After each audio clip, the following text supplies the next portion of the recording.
ওকে, so এই ভিডিওটা তাদের জন্য যারা প্রতিনিয়ত কমেন্ট করে যাচ্ছে অ্যান্ড বলে যাচ্ছে, দাদা 3 মাস হয়ে গেল, 4 মাস হয়ে গেল, কবে ভিডিও আসবে? আমি চেষ্টা করছি খুব তাড়াতাড়ি ভিডিওটা দেওয়ার, বাট দেখো। সো এটা একটা সিনের কিছুটা পার্ট আমি জাস্ট করছি। এটা আমি বেসিক আউটলাইন্স করেছি, ঠিক আছে?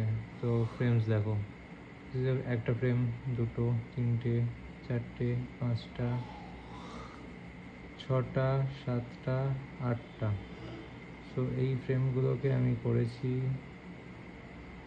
অ্যান্ড এখনও এগুলোর মাঝে ইন বিটুইনস হবে, মানে ধরে নাও এই ফ্রেমটা আর এই ফ্রেমটা, এই দুটো ফ্রেমের মধ্যে অনেক বেশি চেঞ্জেস হচ্ছে, তো তার মাঝে আমাকে ইন বিটুইনস দিতে হবে, তবে এটা স্মুথ লাগবে, নাহলে এটা একটু রাফ লাগছে।